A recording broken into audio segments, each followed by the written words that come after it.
Okay, well, thanks everyone for inviting me to talk today. I'm not really sure what I'm supposed to be talking about, so I've made it up as I sort of went along.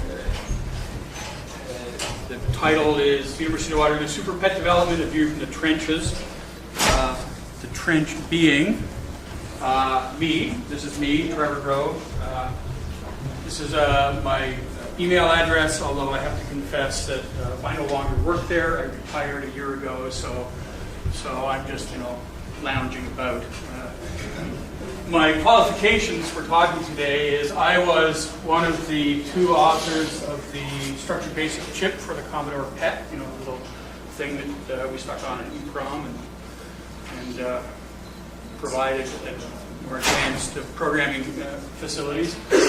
I was a member of the broader team at the Computer Systems Group at the University of Waterloo who developed the SuperPET. All of the books that we wrote, big stack of them. There's my favorite one, of course, that's the Pascal one. That's the one I wrote. Fortran, COBOL, APL, for those of you keen on mathematical regurgitation, mathematical computation.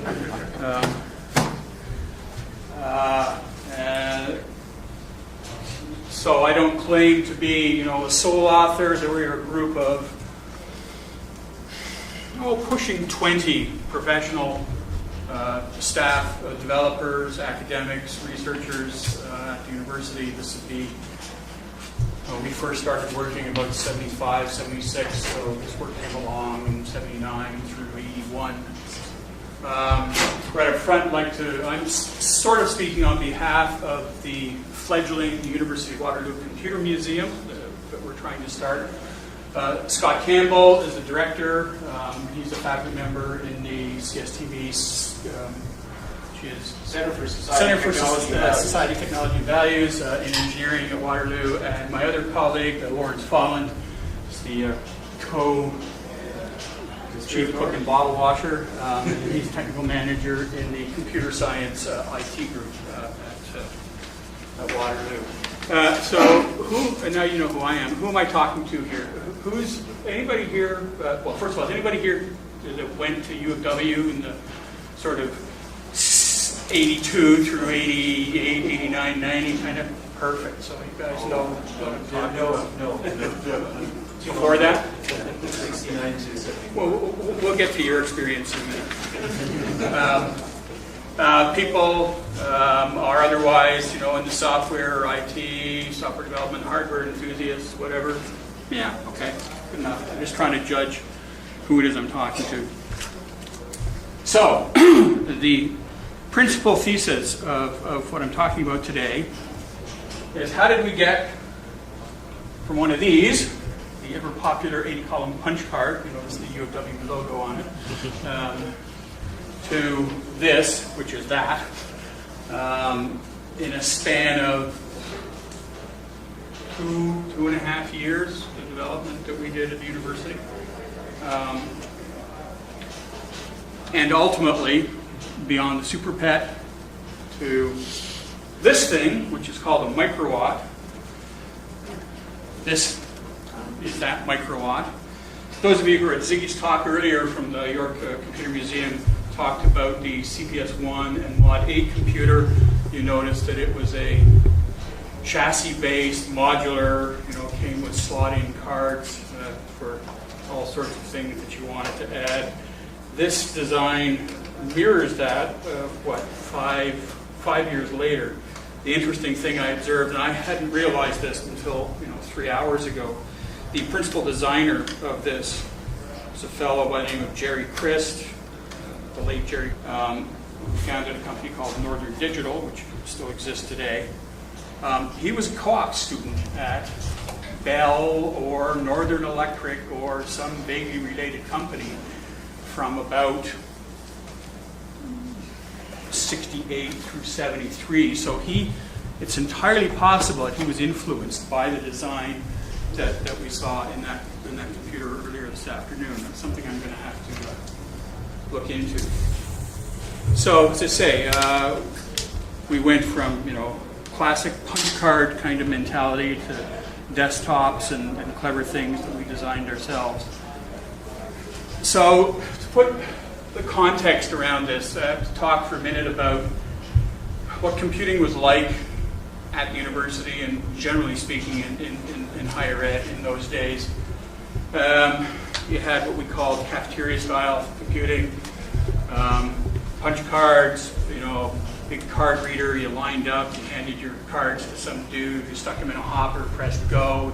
5 seconds later, you walked around the back, and there was a big line printer that spewed out a big ream of paper, and you looked at it and said, well, that was useless, and you threw all that crap away, and then you went and did it all again.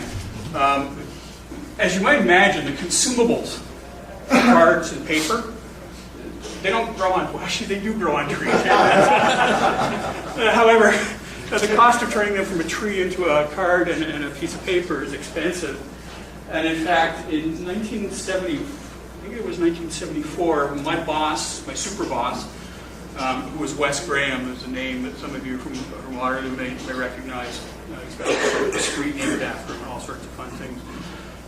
He was the director of the computing center, and it occurred to him that he was spending upwards to $100,000. That's in 1973 dollars a year on cards and paper, which got used once and thrown out. So he was,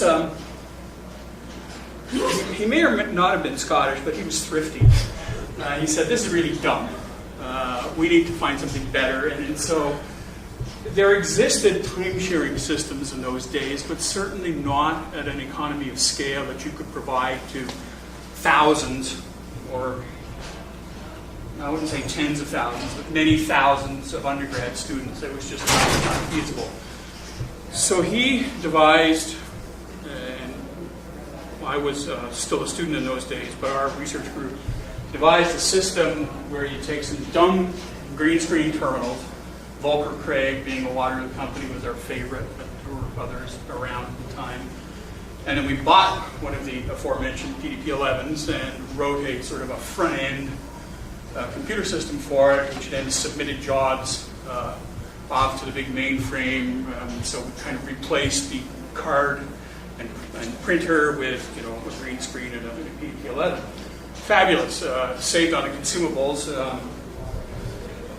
We called it cleverly the Waterloo Interactive Debug Job Entry Terminal, because that's debug was the system where the debug terminals were where you send your cards, which had the clever acronym of widget spelled wrong. I spelled it wrong, didn't I? Yeah. That should be a J. Damn spelling checkers. So we had, this first came into production in 76, used through 77, 78. This is about the time, keep in perspective, that the first micros are sort of showing up and people are dabbling with. Anyway, what we ended up with was literally hundreds of these Volker Craig or similar dumb 25 by 80 green screens, which the students use for computing. Now, this system is there anybody here who actually used it? Excellent. So you will appreciate that it was so well liked by students that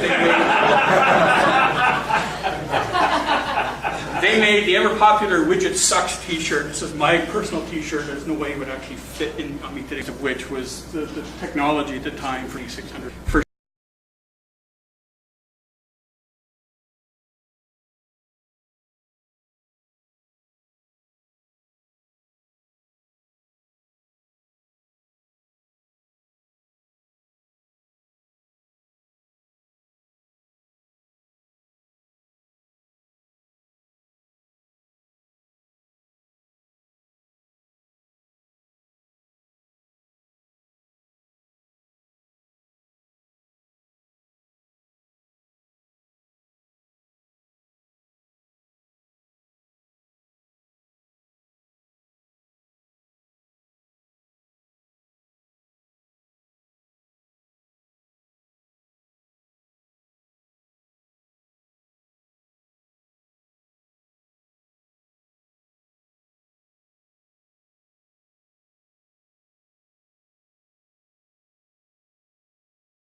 so-so.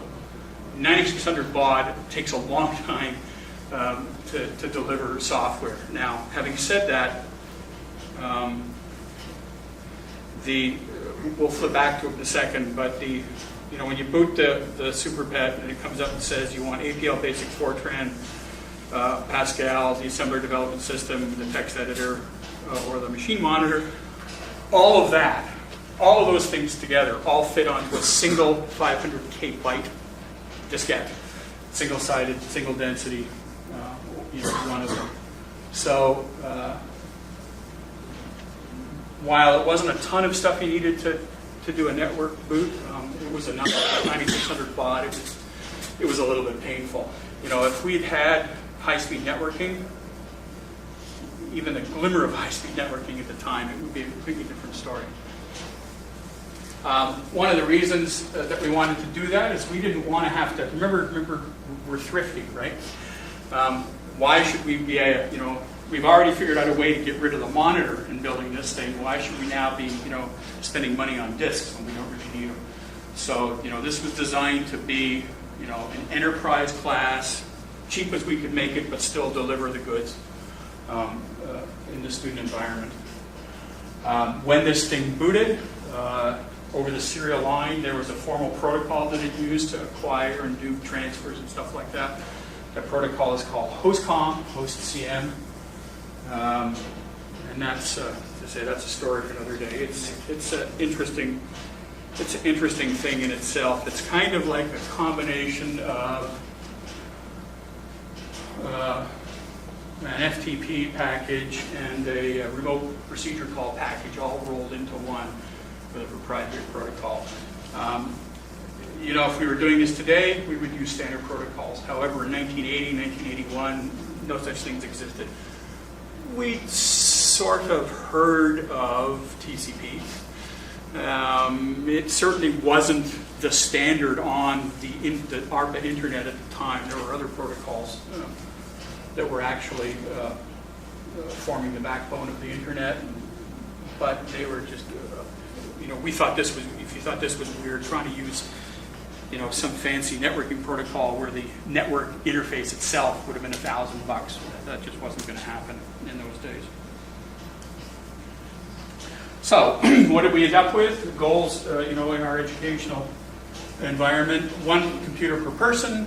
Where appropriate, you got access to the bare metal for those kind of courses. Variety of high-level languages. The environment that you programmed in, like the text editor you use to type in your Pascal program, is the same text editor as you use to type in your Fortran program, where you typed in your whatever, APL being the exception because nobody can understand APL. And then there was an assembler development system that lets you program in raw assembler. I shouldn't say raw assembler. It's actually, because we like to do things ourselves, we invented our own structured assembler language. If we have time, I'll show you a bit of what that looks like.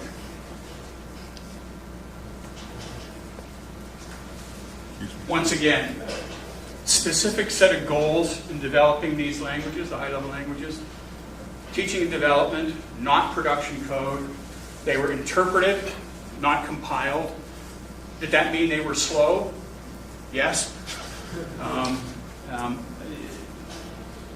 can show you some, space battle kind of games that we had kids write for us as demos, and they're dreadfully slow. We fired one up the other day. It took about 2 minutes, a minute and a half to load, and then the first thing it says after you start running it is, it will take 2 minutes and 9 seconds to initialize the board. Please stand by.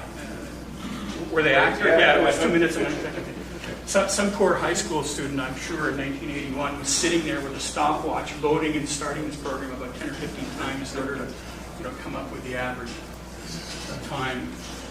We were willing to sacrifice performance for runtime security. Runtime security, once again, that's big rage all these days. Java secure sandboxes and all that sort of fun stuff. We had to do that in 1980, 81 because you can't trust the student not to shoot themselves in the foot. You can't have things hanging. At least you didn't want to have things hanging because the student made an error in their program. So we had to engineer that into the languages. Error diagnostics, once again. An anecdote I made once is I had somebody complain to me that our Pascal interpreter was really big. And why was it bigger than 4K? Because no language interpreter should be more than 4K. And I looked at him straight and I said, we have more than 4K worth of error message text in this interpreter.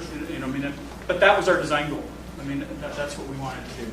As I said, similar IDE features across languages. Every language comes with an integrated text editor and a runtime debugger. And as I mentioned in the lab, when we got down to it, we wanted these things to be able to run diskless using the integrated serial networking. That's another thing to point out is that not only did we add the CPU, the additional CPU in the SuperPET, we also added a standard RS-232 interface, which wasn't there previously. For those of you who care about such things, the way we did the development on these, we did not develop the system on itself. We did all of our development from either an IBM mainframe or from our big PDP-11 45 system, where we had cross compilers that compiled down to the 6809 and eventually to the 8086 and a whole plethora, frankly, of different target machines. Eventually, somewhere along the way, we made a version of the Pascal. I wasn't involved with this personally, but my name's on it. We made a version of the Pascal for the Commodore 64 as well that plugged in as a cartridge. So we would do our work on the big systems, and then we would use that hostcom protocol to download the disk images to the disk or to download them straight into memory, both of which hostcom could do. In some cases, we needed to burn ROMs and EEPROMs. We needed to burn EEPROMs. We were doing development for the BIOS and the libraries, and we had our EEPROM burner connected directly to our PDP-11 so we could download and burn images in a hurry. Well, that's a relative term. As I recall, I spent hours waiting for things to download and burn. Burned about a byte a minute or something like that. It's a good thing my wife was really tolerant at the time.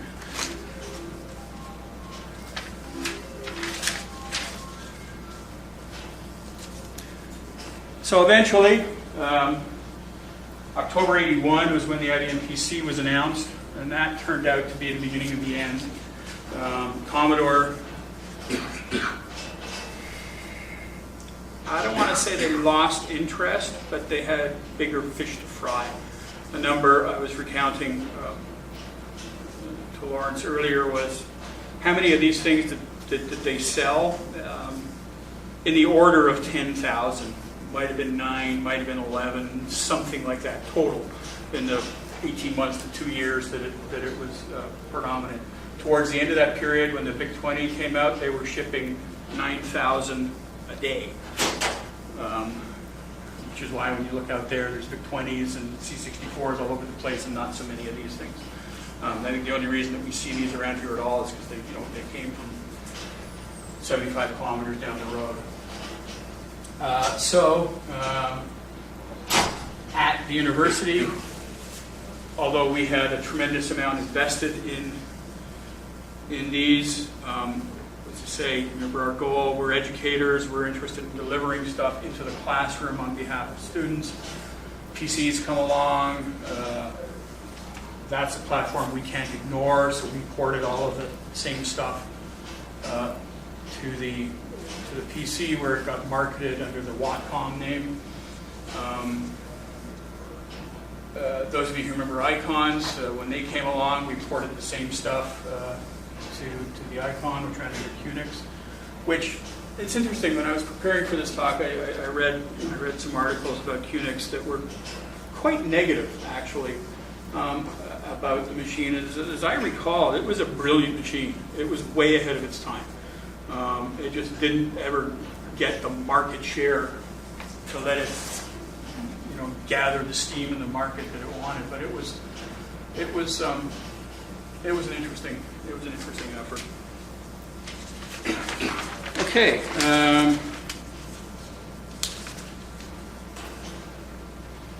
So I'll take comments and questions, any stories people want to relate. What I'd like to do now is try and do some demos. So I got to go and do this again. No.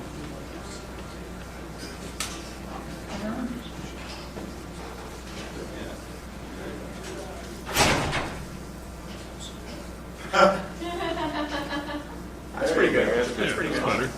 Read it now. So, you power the machine on, that's what you get. And I preloaded the system disk.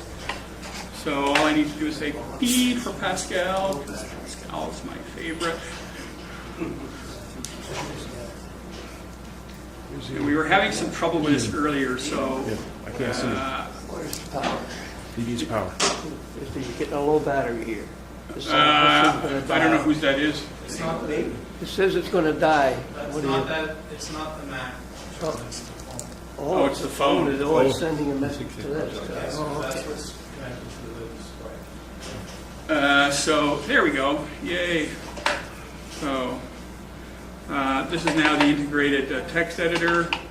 It supports not only text editing, but also file system kinds of commands. So get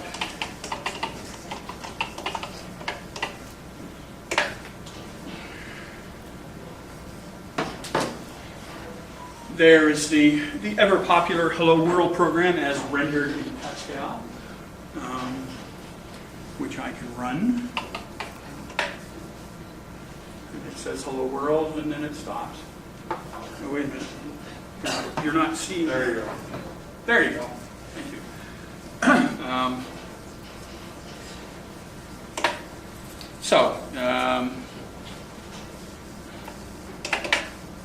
That's too fast. That's ironic.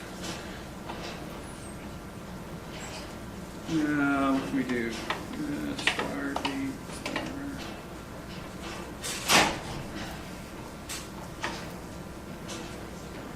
You know, it's funny.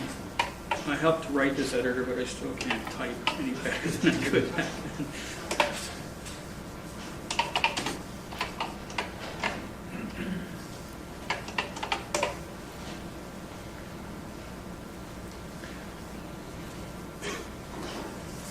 This is one of the demo programs that a high school kid wrote for us. It's basically a pick-up sticks game.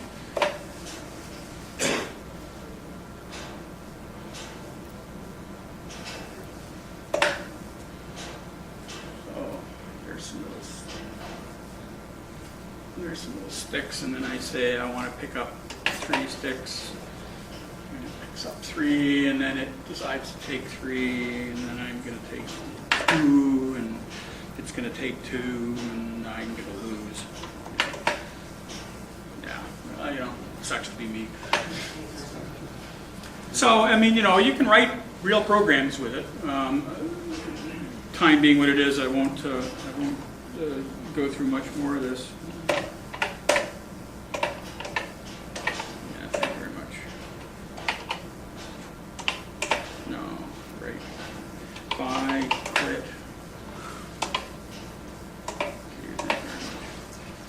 So we can say bye to Pascal. And how many people here have ever seen APL?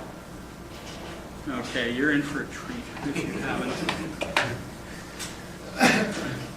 APL is a language that was designed by a mathematician who worked for IBM by the name of Ken Iverson in the mid-60s. It was actually made popular by a company here in Southern Ontario in Toronto called IP Sharp, who eventually got bought by Reuters, who got bought by Thomson News. But it was a mathematical, it was based in mathematics. It was intended to do vector and matrix calculations and do all sorts of weird and woolly things to lists of numbers. One of the remarkable things about it is that it doesn't use, I think this is going to load soon, It doesn't use a standard character set. APL is rendered almost entirely in funny-looking Greek letters. When we're done, you can come up and look, but you'll see across the front of all of the keys, there's a bunch of stickers that have been applied to provide the alternate character set. There we go. So, I don't pretend to be an APL programmer at all, but, you get to do funny things like... We're having some issues here with the video. It's not... Oh, okay. Oh, there it goes.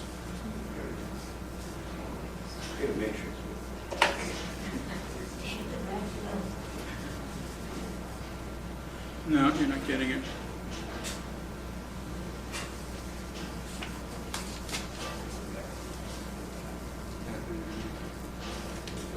There you go. So, funny little Greek character, iota. Iota 10 generates the first 10 natural numbers. Well, that's exciting. But now you get to do fun stuff like, what should we do? +/iota 10, which says apply the plus operator to that vector of 10 numbers. Now, what else can we do? M is a variable. It's going to be assigned the value of a 3x3 matrix consisting of the numbers from 1 to 9. So let me read that out loud to you. N gets 3x3 row is the shape operator, iota 9 being the first 9 integers.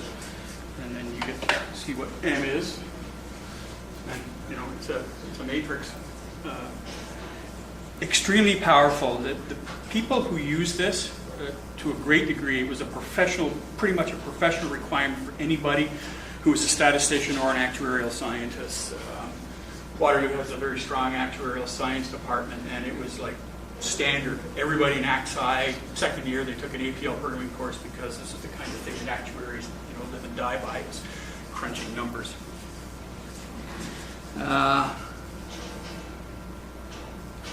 I'm not.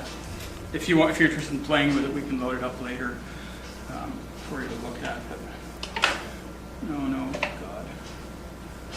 Okay, where is it? Don't confuse me.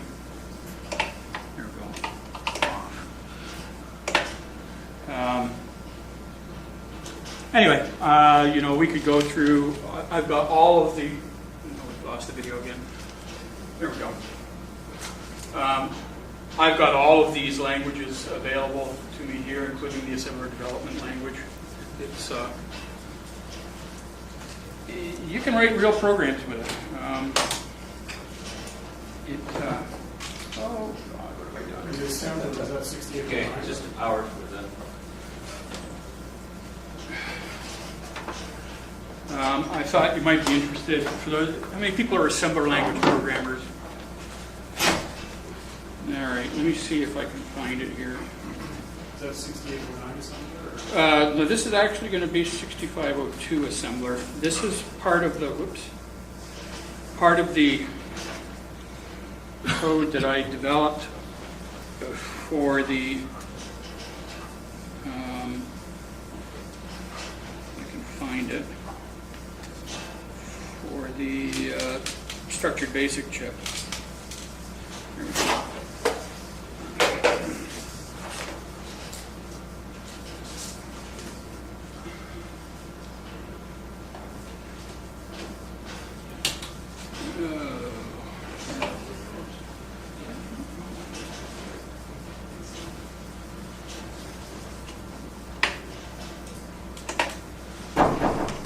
I've forgotten the name. I'm going to load up one of the language processors to let me do a directory on the disk.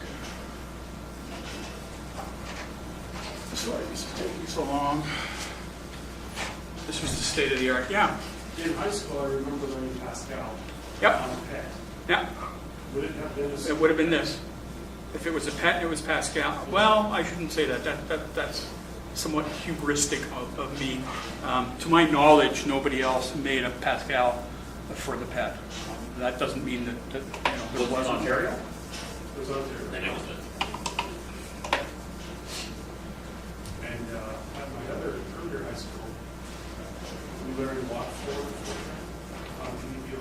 Yeah, that's Watt 411. Yeah, that's Is that yours? yeah, that's ours. Yeah, we Yeah,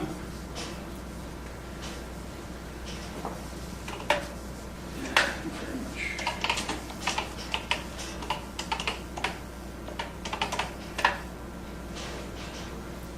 We wrote a lot of software. You know, it's been interesting. As I mentioned at the outset, I retired a year ago, so I've been, I've had some time to sit back and think about things and reflect on my career. And as I look back, I realize, between the period of 1979, 1983, we cranked out a phenomenal amount of software. A group of 15 to 20 of us. What's going on here?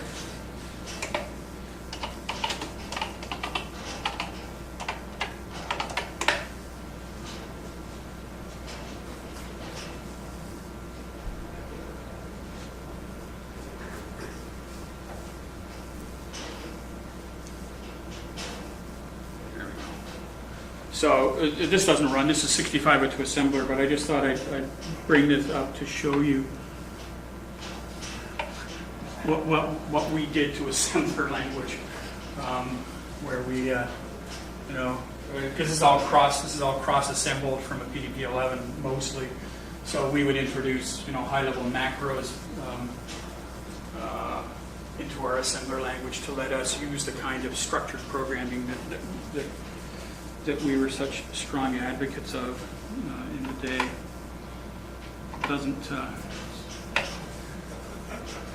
Doesn't look much like your average assembler, I'm guessing. Particularly statements, you can read it. This says guess and admit, which is a version of exception handling that we invented. One of the guys, a PhD in our group, wrote a bunch of papers about it in 1979, 1980. And we said, well, this is really great for high-level languages, so why not stick it in our assembler language too?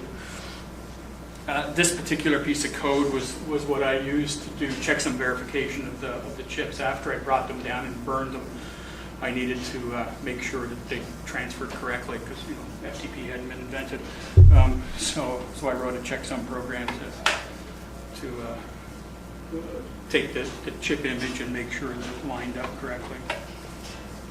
Anyway, that's kind of all I have to say. I'm willing to hang around for a bit if people want to come up and take a closer look. But the Apple has a 6502 chip, Yep. which would be just as easy to plug the modified 6809 into it. And the TRS started with the 6809 chip, didn't it? So I wonder how. no, I don't think so. Commodore had a 6809. The original TRSs were all based on Z80. But they did bring out an later system that did have a 6809. Yeah, The question is, how do we settle on the path as opposed to the others? I'm not sure I know the answer to that question. I know that we looked at them all. Your timetable, as far as when you were creating stuff, started much earlier than maybe perhaps some of these other systems. I mean, the Apple II was out in what? 77?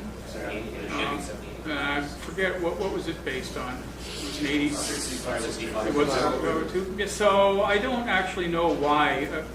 Possibly because we like the packaging of the PET better, right? I mean, the Apple II you had to buy a separate TV, right, with an RF interface. Yeah. An Apple II for equivalent configuration compared to a Commodore PET cost an extra $1,000. Oh, there you go. That's a good one. You remember thrifty. Yeah. Did anybody ever write a modern emulation of the server?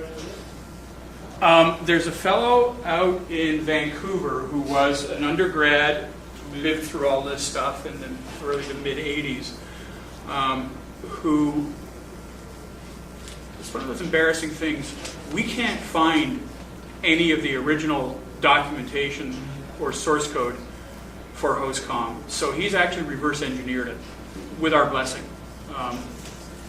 The guy who actually wrote it is currently living in a log cabin somewhere north of Owen Sound, and he's not doing a whole lot of computing these days. I bumped into him last year. He said he might have the source code, so I got to go chase him on that. He actually has created an emulator sufficient that he can boot one of these things off of the serial line. He's currently, one of the reasons we're interested in the microwatt so much today is he's currently trying to get a microwatt running. He's trying to acquire as many samples as he can, and he's taking the chips off them, and he's dumping the chips to see what's in them. Because once again, that was built basically single-handedly by Jerry Christ at Northern Digital. He passed away, 15 years ago. Northern Digital, the current company, has no corporate archives of anything, so that's all kind of been lost to antiquity as well, which is kind of too bad. Yeah. This manual has Commodore logo on the front of it. Yeah. There are others, presumably newer ones, that don't reference Commodore. Was that when Commodore lost interest and printed more manuals? So I'm not sure what you mean. Yeah, so that has a Commodore logo. So this was part of the series of, when Commodore decided this would be a good thing, and they went into manufacturing, they took our documentation and they republished it with their brand on it. We published mostly the same material over and over again ourselves. For example, this is the Pascal for the Commodore 64, which we published ourselves, which will be, it's a little bit bigger than that one, but everything that's in there will be in here, and then we wrote some more stuff to go along with it. In addition to running software business, we were also running a book publishing business to keep up with all this stuff. So the same material exists in varying degrees for the Commodore, for the PC, for the DEC Pro, if anybody remembers those, for the Rainbow, for the not the PP11, not all of them, for QNX. Okay. But the fact that there are manuals not referencing Commodore, though. Yes, that's correct. Which means we licensed them to print those, not the other way around. So the other way was, when it doesn't say Commodore on it, you printed them. Yeah, that's right. Yeah. Non-sarcastic, sarcastic sounding question. Did you positively refer to the icon? Like in a positive, you said it was a brilliant. Yeah, I thought that it was a machine that was probably ahead of its time in terms of the operating system that it provided. I'm just curious, if you could expand on that, because I think a lot of us have extremely negative. Was it just the file server stopped and the computer was great, or what was it? So I wasn't in high school at the time, so I never had to use a thing A lot of us. as a user. But my perspective as a software developer was that it was a fine platform. Now, how that translated to its use in the classroom, I can't say for sure. If you're telling me that it didn't get used properly, I can't speak to that. Yeah. I never used one, but I had a teacher friend who did, and the school's opinion of it was very negative because it looked like an IBM PC, but it wouldn't run IBM PC software. Right, and so that absolutely is a valid criticism, is that the application base never grew. You got to remember that when the IBM PC comes along, it's the 800-pound gorilla. If you're a software developer and you've got a choice of building software and in all modesty, and if you're not as good at portable software as a group like ours was, it's a great deal of effort to take a package from here and make it run over there, unless you thought about that before you started writing this one in the first place, which is what our contribution to the research body was at the time. Yeah. Well, you got to remember the icon. I used an icon in my computer class. Yeah. You got to remember they built this thing at a time when information technology, computers wasn't really integrated into the curriculum. Classes, schools were like selling chocolates and selling cheese, like cheese sales and chocolate sales, just to get a bunch of Commodore 64s. Yeah. I remember we were sharing one Commodore PET between three schools in 82. Okay.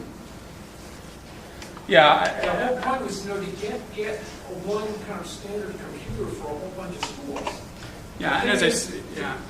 then they started getting serious about IBM PCs. The icon was considered too expensive. From a technological perspective, Unix was and is to this day a superior real-time operating system. I mean, Cisco licenses Unix to run inside enterprise routers. I just wanted to hear I'm sorry? the reason I asked, at least it's a non-sarcastic, I really wanted to hear Yeah. I think the machines were, maybe it was because it was a public funding, keep it in the province. They may have been brilliant, but I think it was just the whole file server operating system thing we make when you show up in a classroom. We were pretty high-level programmers by that point. We showed up here and they went, hey guys, icons, we went fantastic, 20 machines, one file server. Start it now, come back literally 20 minutes. I just thought we never got a chance to do anything except disparage and and I can't. F you, let's go get back to our SuperPETs. I can't. Try to steal those. I can't speak to the specific environment that if that was networking or that was disk-based or what it was. Yeah. Bad. I just want to chime in and say I had the exact opposite experience with the icons. We loved them. Yeah. I learned Wacom Basic, Wacom Pascal, and Wacom C all through high school. Yeah. It's just an awesome time. Yeah. Your mileage may vary, as they say. They're hackable too. I loved running my process on other people's machines. So I don't sound like a negative. I will say, I'm still to this day, greatest computer ever made. You guys, it was balls out every thing ever made. It was super. End of. Still. All right. Well, if that's it, I guess I'm done. Thank you.